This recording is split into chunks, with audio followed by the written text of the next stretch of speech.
வணக்கம். மலரட்டும் வசந்தம் என்ற இந்த நிகழ்ச்சிக்கு உங்கள் அனைவரையும் அன்போடு வரவேற்கின்றேன். கடவுள் உங்கள் பிரச்சனையை தீர்க்கும் போது உங்களுக்கு கடவுள் மீது நம்பிக்கை இருக்கிறது. கடவுள் உங்கள் பிரச்சனையை தீர்க்காத போது கடவுளுக்கு உங்கள் மீது நம்பிக்கை இருக்கிறது என்று சுவாமி விவேகானந்தர் கூறியுள்ளார். இன்று நாம் இறைவனின் சகவாசமும் அதன் முக்கியத்துவமும் என்ற தலைப்பில் பார்க்க இருக்கிறோம். இதை பற்றி விளக்கம் தருவதற்காக நம்மிடையே இணைந்துள்ளார் பிரம்மா குமாரி சகோதரி சோபா அவர்கள். இவர் கடந்த 25 ஆண்டு காலமாக ராஜயோக தியானத்தை பயின்றும் பயிற்றுவித்தும் வருகிறார். ஆஸ்திரேலியாவில் உள்ள சதர்ன் குயின்ஸ்லாந்து பல்கலைக்கழகத்தில் MBA பட்டம் பெற்றவர். மலேசியாவில் உள்ள தனியார் துறையில் உயர் நிர்வாகியாக பணிபுரிந்து வருகிறார். பள்ளிகள், கல்லூரிகள், டிவி மற்றும் ரேடியோக்களில் பல ஒர்க் ஷாப், செமினார்கள், மேலும் ஆன்மீக சொற்பொழிவு நிகழ்ச்சிகளை நடத்தி கொண்டு வருகிறார். நேர்களே, உங்கள் அனைவரின் சார்பாக அவரை அன்போடு வரவேற்கின்றேன். வணக்கம் சிஸ்டர். வணக்கம். ஓம் சாந்தி. ஓம் சாந்தி. சிஸ்டர், இன்றைய காலகட்டத்தில் எல்லா நேரங்கள்லையும் நம்ம இறைவனோட தொடர்புல ஏன் இருக்கணும்? அப்படி இருப்பதனால நமக்கு ஏற்படக்கூடிய நன்மைகள் என்ன சிஸ்டர்? நாம் வாழ்க்கையில் பல சூழ்நிலைகளை சந்திக்கிறோம். சூழ்நிலைகளை சந்திக்கும் போது நம்முடைய மனோநிலை எப்படி இருக்கு? நம்முடைய மனோநிலை அடிக்கடி மாறக்கூடியது இல்லைங்களா? எந்த மனிதருமே காலையிலிருந்து இரவு வரைக்கும் சந்தோஷமா இருக்கிறது இல்லை, அமைதியாகவும் இருக்கிறது இல்லை. காலையில் ஒரு மூடில் இருப்போம், மத்தியானம் ஒரு மூடில் இருப்போம், மாலையில் ஒரு மூடில் இருப்போம் இல்லைங்களா? ஸோ காலையில் சந்தோஷமா இருக்கோம், மத்தியானம் கோபப்படுறோம், மாலையில் கவலைப்படுறோம். ஆக நாம் மனிதர்களான நாம் மனோநிலை மாறக்கூடியவர்கள். நம்ம ஏன் கடவுளோட தொடர்பில் இருக்கணும் அப்படின்னா, கடவுளுடைய தொடர்பில் இருக்கும்போது இந்த மனோநிலையை நம்மளால ஒரு நல்ல நிலையில பராமரிக்க முடியும்.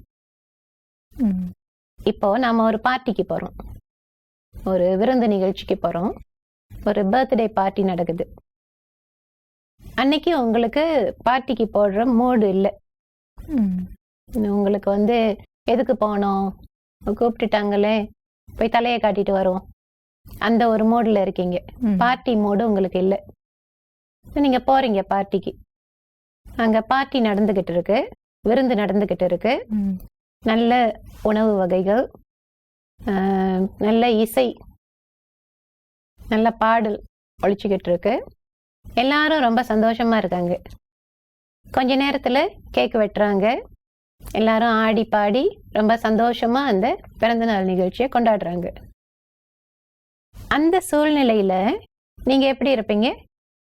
சந்தோஷமாயிடுவீங்க இல்லைங்களா? அந்த பார்ட்டிக்கு போறதுக்கு முன்னால உங்க மனோநிலை எப்படி இருந்தது? அவ்வளவு சந்தோஷமா இல்ல, ஏதோ போயிட்டு வருவோம் அப்படிதான் போனீங்க. ஆனா அங்க போன பிறகு என்ன ஆயிடுச்சு? மூடு மாறிடுச்சு. என்ன மூடு வந்தது? சந்தோஷமான ஒரு மனநிலை வந்தது. என்ன காரணம்? அங்க இருக்கக்கூடிய சூழ்நிலைகள், எல்லாரும் சந்தோஷமா இருக்காங்க இல்லைங்களா? ஆக நிறைய பேர் சந்தோஷமா இருக்கும்போது, நான் சந்தோஷமா இல்லைனாலும் அந்த சந்தோஷமான சூழ்நிலை, அந்த அதிர்வுகள் இருக்கு இல்லைங்களா, அந்த சந்தோஷத்தின் அதிர்வுகள் என்ன பாதிக்குதா இல்லையா? நானும் சந்தோஷமாயிடுறேன். மூடு இல்லாம போன நீங்க கொஞ்ச நேரத்துல என்ன பண்றீங்க? கேக் சாப்பிடுறீங்க, சாப்பாடு சாப்பிடுறீங்க, அவங்களோட ஆடி பாடி ரொம்ப சந்தோஷமா அந்த பிறந்தநாள் நிகழ்ச்சியில கலந்துக்கிறீங்க. இதையே நீங்க ரொம்ப நல்ல மூடுல இருக்கீங்க, ரொம்ப மோட்டிவேட்டடா இருக்கீங்க, ரொம்ப சந்தோஷமா இருக்கீங்க.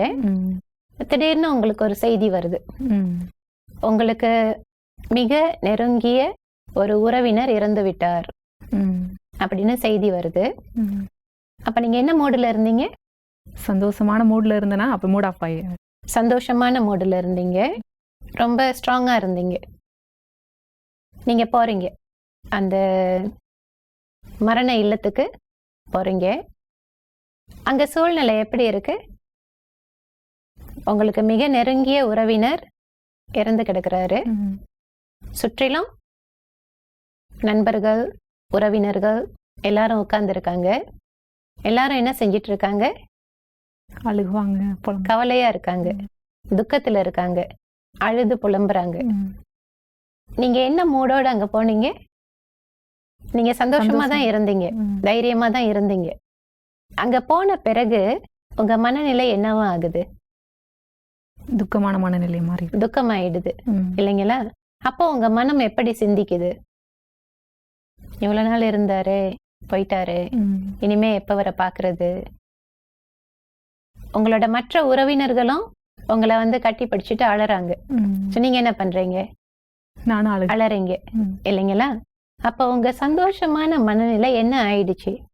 கவலையான மனநிலை மாறிடுச்சு இல்லைங்களா? ஏன் மாறிடுச்சு? அந்த சூழ்நிலை அப்படி இருக்கு. அந்த சூழ்நிலையில இருக்கிற அந்த துக்கம், கவலை உங்களுக்கும் வந்துடுச்சு. இந்த 2 சூழ்நிலைகளையும் ஒப்பிட்டு பார்க்கும்போது நாம ஒரு இடத்துல இருக்கோம், நம்மை சுற்றி என்ன மாதிரி அதிர்வுகள் அதிகமா இருக்கு, அதன் பாதிப்பு நமக்கு இருக்கு இல்லைங்களா? அதுக்கு என்ன காரணம்னு சொன்னா, நான் பலவீனமா இருக்கேன். இப்போ ஒரு சூழ்நிலை என்ன பாதிக்குது அப்படின்னு சொன்னா என்ன காரணம்? நான் ஸ்ட்ராங்கா இல்லை, நான் பலவீனமா இருக்கேன், அதனால அந்த சூழ்நிலை என்ன பாதிக்குது. ஏன்னா சில சமயங்கள்ல நம்ம பார்க்கலாம், அந்த மரண நிகழ்ச்சிக்கு போற சில மனிதர்கள் ரொம்ப ஸ்ட்ராங்கா இருப்பாங்க. சில சமயங்கள்ல அவங்களுக்கு நெருங்கிய உறவினர் இறந்திருப்பாரு, தூரத்து உறவினர் அழுதுட்டு புலம்பிட்டு இருப்பாரு, ஆனா இவர் ரொம்ப ஒரு தைரியமான ஒரு மனோநிலையோட இருப்பாரு, எல்லா காரியங்களையும் செஞ்சுக்கிட்டு. அதுக்கு என்ன காரணம்னு நினைக்கிறீங்க? அவர் ஸ்ட்ராங்கா இருக்காரு இல்லைங்களா? அது அவருடைய மனோநிலைய அவர் வந்து பராமரிக்கிறாரு. ஆக என்னுடைய மனோநிலை இந்த சம்பவங்களுக்கு ஏற்ப மாறாம இருக்கணும், என்னை சுற்றி உள்ள அந்த அதிர்வுகள் என்னை தாக்க கூடாது அப்படின்னு சொன்னா எனக்கு சக்தி வேணும் இல்லைங்களா? எனக்கு சக்தி இருக்கணும், ஸ்ட்ரென்த் இருக்கணும், பவர் இருக்கணும். அது இருந்தாதான் நான் என்னுடைய மனோநிலைய பராமரிக்க முடியும். எப்படிப்பட்ட சூழ்நிலை வந்தாலும், துக்கம் வந்தாலும், சந்தோஷம் வந்தாலும். அதாவது சந்தோஷம் வந்தா ரொம்ப அதை வெளிக்காட்டாம நம்ம ஒரு சாதாரண நிலையை வந்து பராமரிக்க முடியும். அதே மாதிரி அதிகமான துக்கம் இருந்தாலும் அதனால பாதிக்காம நாம ஸ்டெடியா இருக்க முடியும், ஒரு நல்ல மனோநிலையை பராமரிக்க முடியும். அதுக்கு நமக்கு சக்தி வேணும்னு சொன்னா அந்த சக்தி எங்கிருந்து கிடைக்கும்? அதை நாம சிந்திக்கணும். அது யார்கிட்ட இருந்து கிடைச்சா அந்த சக்தி எனக்கு சக்தியை கொடுக்கும். அதாவது ஒரு யார்கிட்ட நிறைய சக்தி இருக்கோ அவங்க கிட்ட இருந்து கிடைச்சா எனக்கு நிறைய சக்தி கிடைக்கும் இல்லைங்களா? அப்ப இந்த உலகத்துக்கே சர்வ சக்திவான் யாரு? இறைவன். இறைவன் இல்லைங்களா? சர்வ வல்லமையும் பொருந்திய இறைவன் சொல்றோம், சர்வ சக்திவான் அப்படின்னு சொல்றோம். ஆக அப்படிப்பட்ட ஒரு சர்வ சக்திவான் இறைவனுடைய தொடர்புல நான் எல்லா நேரத்திலையும் இருந்தேன் அப்படின்னு சொன்னா என்னுடைய மனோநிலைய நான் நல்ல முறையில பராமரிக்க முடியும். இறைவன் எனக்கு துக்கத்தை கொடுக்கறது இல்லை, ஏன்னா அவர் சக்திகளின் கடல். சக்திகளின் கடலா இருக்கிற இறைவனோட நான் எப்பவும் ஒரு கனெக்ஷன்ல இருந்துகிட்டே இருக்கேன் அப்படின்னு சொன்னா இந்த சுற்றி உள்ள அதிர்வுகள் என்னை பாதிக்காது, என்னுடைய மனோநிலை மாறாது. இப்ப பார்ட்டிக்கு போறோம், நம்ம என்ஜாய் பண்றோம், மரண நிகழ்ச்சிக்கு போறோம், கலந்துக்கிறோம், என்ன சாங்கியம் செய்யணும், என்ன சடங்குகள் செய்யணும், அதை நம்ம செய்யறோம். ஆனா நம்முடைய மனோநிலை மாறல, நான் ஸ்டெடியா இருக்கேன். நான் அதிக துக்கத்திலையும் போல, அளவுக்கு அதிகமான சந்தோஷத்திலையும் போல. ஆக நம்ம எந்த ஒரு காரியம் செய்தாலும், எந்த ஒரு நிகழ்ச்சியில கலந்துகிட்டாலும், நான் கடவுளுடைய கனெக்ஷன்ல இருந்துகிட்டே இருக்கும்போது நான் செய்ய வேண்டிய காரியத்தை நான் செய்வேன். ஆனா அதோட பலனை வந்து நான் இறைவன் கிட்ட கொடுத்துடணும். சொல்லுவோம் இல்லைங்களா, அவன் பெயரை சொல்லி கடமைகளை செய், அதன் விளைவுகளை அவனுக்கே அர்ப்பணம் செய் அப்படின்னு. ஆக நான் வந்து ஒரு காரியம் செய்து அதனால எனக்கு சந்தோஷம் கிடைச்சாலும் சரி, இல்ல துக்கம் கிடைச்சாலும் சரி, நான் மனநிலை பாதிப்படையாம எல்லா புகழும் இறைவனுக்கே அப்படின்னு சொல்றோம் இல்லைங்களா? புகழ்ச்சி வந்தாலும் அது இறைவனுக்கே, இகழ்ச்சி வந்தாலும் அது இறைவனுக்கே அப்படின்னு எல்லாத்தையும் இறைவன் கிட்ட அர்ப்பணிக்கும் போது, இறைவனுடைய தொடர்புல சதா இருந்துகிட்டே இருக்கும் போது என்னுடைய மனோநிலையை நான் நல்ல விதத்துல பராமரிக்க முடியும். சிஸ்டர், இறைவனோட சகவாசத்துல இருக்கிறதுனால எனக்கு எப்படிப்பட்ட பாதுகாப்பு கிடைக்கிறது சிஸ்டர்?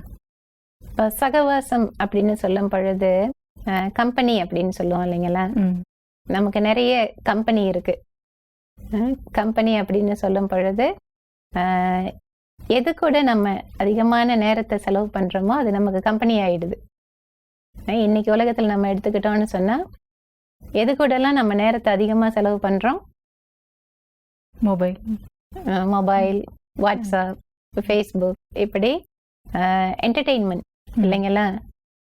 எல்லாருக்கும் வந்து ஒரு என்டர்டெயின்மெண்ட் தேவைப்படுது. படம் பார்க்குறோம், சினிமா பார்க்குறோம், நண்பர்களோட வெளியில போறோம். ஆக இந்த மாதிரி நிறைய கம்பெனி இருக்கு, சகவாசம் இருக்கு.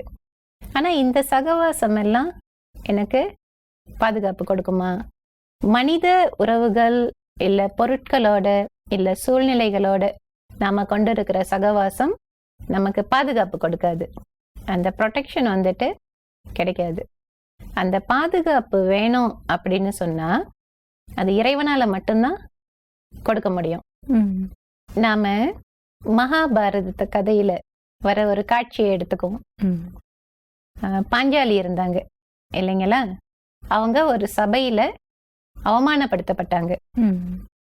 அந்த சபையில யாரெல்லாம் இருந்தா? பாண்டவர்கள் இருந்தாங்க. பாண்டவர்கள் யாரு? அவங்களுடைய கணவன்மார்கள். அதே சபையில பெரியவர்கள் எல்லாம் இருந்தாங்க, அறிஞர்கள் எல்லாம் இருந்தாங்க, படித்த மேதைகள் எல்லாம் இருந்தாங்க. அவங்களுக்கு அந்த அவமானம் நேர்ந்த போது அவங்க முதல்ல யார கூப்பிட்டாங்க? கணவன்மார்களை கூப்பிட்டாங்க. வந்து என்ன காப்பாத்துங்க அப்படின்னு. அங்க இருந்த அறிஞர்கள், பெரியவர்கள் எல்லாரையும் கூப்பிட்டாங்க.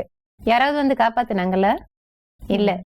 அவங்க என்ன உணர்ந்தாங்கன்னா, இவங்க யாரும் என்ன காப்பாத்த மாட்டாங்க, இப்ப யார கூப்பிடுறது? கடவுளை. அப்ப அவங்க இறைவனை அழைச்சாங்க. சொல்றோம் இல்லைங்களா, அழைத்தவர் குரலுக்கு வருபவர் தான் இறைவன் அப்படின்னு. ஆனா எப்ப வந்தாருன்னா, அவரை அவங்க அழைத்த பிறகுதான் அவர் வந்தாரு. அவருடைய பாதுகாப்பு, அவர் அந்த நேரத்துல வந்து அவங்க அவரை அழைத்த மாத்திரத்திலேயே அவருக்கு பாதுகாப்பு கொடுக்கப்பட்டது இல்லைங்களா? ஆக இதையே வந்து நம்ம நடைமுறை வாழ்க்கையில நமக்கு ஏதாவது ஒரு இக்கட்டான சூழ்நிலை வரும்போது நம்ம முதல்ல யார்கிட்ட உதவிக்கு போறோம்? நம்ம சுத்தி இருக்க உறவுகள், நண்பர்கள் இல்லைங்களா? இல்ல ஏதோ ஒரு பிரச்சனை வந்துடுச்சு, அப்ப யார்கிட்ட சொல்றோம்? ஃப்ரெண்ட்ஸ் கிட்ட சொல்றோம், உறவினர்கள் கிட்ட சொல்றோம். கடைசியில யாருமே எனக்கு உதவி செய்ய முடியாது, அந்த சூழ்நிலை வரும்போது யார்கிட்ட போறோம்? கடவுள் கிட்ட போறோம். ஆக நான் ஏன் கடவுளை எல்லா நேரத்திலையும் என்னுடைய சகவாசமா வச்சுக்க கூடாது? ஏன்னா இங்க என்ன வந்து நமக்கு தெளிவா புரியுது அப்படின்னா, இறைவனின் பாதுகாப்பு மட்டும்தான் எல்லா நேரத்திலையும் எனக்கு கிடைக்கும். நான் அழைத்த மாத்திரத்திலேயே என்னை பாதுகாக்க அவர் தயாரா இருக்காரு, அவர் ரெடியா இருக்காரு. ஆனா நான் என்ன பண்றேன்? அவரை கூப்பிடுறது இல்ல, இறைவனை அழைக்காம. இறைவனை நம்ம அப்ப கூப்பிட்டாதான் அவர் வருவாரா? ஒரு சகோதரி எப்பவுமே இந்த தியானம் பண்றது, மற்றவங்களுக்கு இறைவனுடைய இந்த ஞானத்தை கொடுக்கறது, இந்த மாதிரி நடவடிக்கைகள்ல அதிகமா ஈடுபாடு உள்ளவங்க. ஒரு நாள் இந்த சகோதரி, அந்த கொலை நடந்துகிட்டு இருந்தது இல்லைங்களா? ஏன்னா அந்த வட்டாரத்துல அதை பத்தி எல்லாருக்கும் தெரியும். அவங்க அந்த இடத்துக்கு போக வேண்டிய ஒரு சூழ்நிலை வந்துடுச்சு. அவங்க அந்த இடத்துக்கு போயிட்டு இருக்கும்போது, அந்த இடத்த கடந்து போய்கிட்டு இருக்கும்போது அவங்களுக்குள்ள ஒரு எண்ணம் வந்தது, இந்த இடத்துல தானே கொலை நடந்துகிட்டு இருக்கு, இந்த இடத்துக்கு வந்துட்டோமே அப்படின்னு அவங்களுக்கு ஒரு எண்ணம் வந்தது. ஆனா அடுத்த வினாடி அவங்க அந்த எண்ணத்தை மாத்திக்கிட்டாங்க. நான் அப்படி நினைக்க கூடாது. ஏன் அவங்களால அந்த எண்ணத்தை மாற்ற முடிந்ததுன்னா அவங்க ஆன்மீக துறையில ஈடுபாடு உள்ளவங்க. உடனே அவங்க என்ன செஞ்சாங்கன்னா, நான் தனியா இல்ல, நான் தனியா இங்க இல்ல, இறைவன் என் கூடயே இருக்காரு. அந்த மாதிரி ஒரு திடகாத்திரமான எண்ணத்தை உருவாக்குனாங்க, மனசுல கொண்டு வந்தாங்க. அந்த இடத்துல இருந்து சீக்கிரமா போயிட்டாங்க. அவங்க வீட்டுக்கு போயிட்டாங்க. மறுநாள் காலையில அவங்க பத்திரிகை படிக்கிறாங்க. அவங்க அந்த இடத்தை கடந்து போனது ஏறக்குறைய ஒரு 3 மணி, மாலை 3 மணி. 3:30க்கு அதே இடத்துல ஒரு கொலை நடந்திருக்கு. அதான் அன்றைய செய்தி. அந்த செய்தியை படிச்சதும் அவங்க திரும்ப நினைவு கூர்ந்து பார்த்தாங்க. நேத்து நான் அந்த இடத்துல யாரையாவது பார்த்தனா அப்படின்னு கொஞ்சம் ரீகால் பண்ணி பார்த்தாங்க. அப்ப அவங்க அந்த இடத்தை பாஸ் பண்ணும்போது, அந்த இடத்தை கடந்து போகும்போது ஒரு நபரை பார்த்திருக்காங்க. அவரு பாக்குறதுக்கு கொஞ்சம் பயங்கரமா இருந்திருக்காரு. அப்ப இவங்க என்ன செஞ்சாங்கன்னா, வீட்டுல அம்மா அப்பா கிட்ட சொல்லி போலீஸ் ஸ்டேஷன்ல போய் கம்ப்ளைண்ட் கொடுத்திருக்காங்க. அதாவது இந்த கொலை நடந்த இடத்துக்கு ஒரு 1/2 மணி நேரத்துக்கு முன்னால நாங்க போயிருந்தேன், அந்த இடத்தை கடந்து போனேன், அப்ப நான் ஒரு நபரை அங்க பார்த்தேன் அப்படின்னு. ஆக போலீஸ் தகுந்த பாதுகாப்போட சில சந்தேக நபர்களை பிடிச்சு வச்சிருந்தாங்க. அவங்களெல்லாம் ஒரு அறையில வச்சுட்டு இந்த சகோதரியையும் அழைச்சு அடையாளம் காட்ட முடியுமா அப்படின்னு கேட்டிருக்காங்க. இந்த சகோதரி அவங்களெல்லாம் பார்த்தப்ப அவங்களால இவங்கள பார்க்க முடியாது. அவங்க பார்த்த அந்த நபர் அங்க இருந்தார். அப்ப இவங்க அடையாளம் காட்டினாங்க. அதுக்கு பிறகு என்ன ஆயிடுச்சுன்னா, போலீஸ் அந்த நபரை விசாரணை பண்ணாங்க. 3:30க்கு ஒரு பெண்ணை கொலை பண்ணியிருக்கீங்க, ஆனா 3 மணிக்கு அதே இடத்துல ஒரு பெண் போயிருக்காங்க, அவங்கள நீங்க ஒன்னும் செய்யலையா அப்படின்னு கேட்டிருக்காங்க. அப்ப அந்த நபர் என்ன சொன்னாருன்னா, ஆக்சுவலி அந்த 3 மணிக்கு வந்த பெண் தான் என்னோட டார்கெட், அவங்களதான் நான் கொலை பண்ண நினைச்சேன், ஆனா அவங்க தனியா வரல, அவங்க பக்கத்துல 6 அடி உயரத்துல 2 ஆண்களோட பாதுகாப்போட அவங்க போய்கிட்டு இருந்தாங்க, அதனால அவங்கள என்னால ஒண்ணும் பண்ண முடியல அப்படின்னு சொன்னாரு. பாருங்க, இது ஒரு கதை இல்ல, இது ஒரு உண்மை சம்பவம். ஆக்சுவலி உண்மையா நடந்த ஒரு சம்பவம். அவங்க தனியா தான் போயிட்டு இருந்தாங்க உண்மையிலேயே. ஆனா இந்த நபரோட பார்வைக்கு 2 பேர் தெரிஞ்சிருக்காங்க. அவங்க 2 பேரோட பாதுகாப்போட போயிட்டு இருக்கிற மாதிரி தெரிஞ்சிருக்கு. அப்படின்னா யாரோட பாதுகாப்பு? இறைவனுடைய பாதுகாப்பு. ஆக நம்ம ஆபத்து சமயத்துல இறைவன் நேரடியா வந்து நமக்கு உதவி செய்யாவிட்டாலும் ஏதோ ஒரு ரூபத்துல உதவி வருது அப்படின்னு சொல்றோம் இல்லைங்களா? ஆக இந்த சம்பவம் வந்து இத வந்து உணர்த்துது. நமக்கு பாதுகாப்பு வேணும்னா நம்ம சதா இறைவனுடைய தொடர்புலையும் இறைவனுடைய சகவாசத்திலையும் இருந்தா நமக்கு கண்டிப்பா பாதுகாப்பு கிடைக்கும். சிஸ்டர், நம்ம இறைவனோட சகவாசம் வைக்கும்போது ஆத்ம சக்தியை எப்படி அதிகரிக்க முடியும் சிஸ்டர்? ஆத்மாக்குள்ள நமக்கு வந்துட்டு சக்தி தேவைப்படுது. ஒரு சூழ்நிலையெல்லாம் எதிர்கொள்ளும் போது நமக்கு ஆத்மீக சக்தி தேவைப்படுது இல்லைங்களா? இந்த ஆன்மீக சக்தி இறைவன் கிட்ட இருந்துதான் அடைய முடியும். உண்மையான ஆன்மீக சக்தி இறைவன் கிட்ட இருந்துதான் நாம அடைய முடியும். நமக்கு ஏற்கனவே இருந்த சக்தியெல்லாம் நம்ம விரயம் பண்ணிட்டோம். சக்தி விரயம் ஆயிடுச்சு. எப்படி விரயம் ஆயிடுச்சுன்னா, வீணான எண்ணங்கள், வீணான வார்த்தைகள், வீணான செயல்கள், இந்த நெகட்டிவ்னு சொல்றாங்க இல்லைங்களா? நம்ம ரொம்ப நெகட்டிவா இருந்ததுனால இந்த ஆத்மாவுடைய சக்தி எல்லாம் விரயம் ஆயிடுச்சு. இப்போ ஏற்கனவே ஆத்மாக்குள்ள சக்தி இருக்கு, நம்ம நெகட்டிவா திங்க் பண்ணும்போது அது விரயம் ஆகுது, அதாவது டிஸ்சார்ஜ் ஆகுது இல்லைங்களா? ஆக அந்த விரயமான சக்திய நாம திரும்ப ரீசார்ஜ் பண்ணணும். ரீசார்ஜ் பண்ணாதான் ஆத்மாக்குள்ள சக்தியை மீண்டும் அதிகரிக்க முடியும். அப்போ ரீசார்ஜ் பண்ணணும்னா யாரோட கனெக்ட் பண்ணணும்? இறைவனோட இல்லைங்களா? ஆக இறைவனோட நான் ஒரு தொடர்புல இருக்கும்போது, ஒரு கனெக்ஷன்ல இருந்துகிட்டே இருக்கும்போது, அவர் என்னுடைய ஆத்மாவை சக்தியால் நிரப்புகிறார். அப்ப என்னுடைய ஆன்மீக சக்தி அதிகரிக்கிறது. இப்போ இறைவனை நம்ம நினைக்கவே ஆத்மாக்குள்ள சக்தி அதிகரிக்குமா சிஸ்டர்? ஆமா, நேற்று கூட நம்ம சொன்னோம் இல்லைங்களா, அதாவது நம்ம எதோட தொடர்பு கொள்றோமோ, எதை சிந்திக்கிறோமோ அதோட தியானம் பண்றோம் அப்படின்னு சொல்றோம் இல்லைங்களா. ஆக இறைவனோட கனெக்ஷன்ல இருக்கிறது, இறைவனோட தொடர்புல இருக்கிறது அப்படின்னு சொன்னா அதுவும் தியானம் தான். இப்போ நான் ஒரு ஆஃபீஸ்க்கு போறேன் சிஸ்டர், அந்த ஆஃபீஸ்ல ஒர்க் பண்றேன். அப்போ அந்த ஃபுல் கான்சென்ட்ரேஷன் எனக்கு அந்த ஒர்க் மேல தான் இருக்கும், நான் இதை முடிக்கணும் செய்யணும்ட்டு. ஆனா என்கிட்ட இறைவனை அந்த நேரத்துல என்னால் நினைக்க முடியாது இல்லையா, ஏன்னா என்னோட கான்சென்ட்ரேஷன் ஃபுல்லா அதுல இருக்கும். அப்ப நான் எப்படி இறைவன்கிட்ட தொடர்பு கொள்றது? இப்ப நம்ம வேலை செய்யறோம், சில சமயங்கள்ல கை கால் வேலை செய்யுது இல்லைங்களா. ஒரு கார் ஓட்டுறத கூட எடுத்துக்கலாம். நம்ம கார் ஓட்டுறோம், நம்முடைய கவனம் எல்லாம் சாலையில இருக்கு, ஆனா நம்முடைய மனம் என்ன பண்ணிட்டு இருக்கு? எங்கெங்கயோ சுத்திட்டு இருக்கு, உலகத்தையே சுத்தி வந்துடுது இல்லைங்களா. சும்மா தானே இருக்கு மனம். ஆக சில வேலைகள் நம்ம செய்யும் போது இந்த மனம் சும்மாதான் இருக்கு.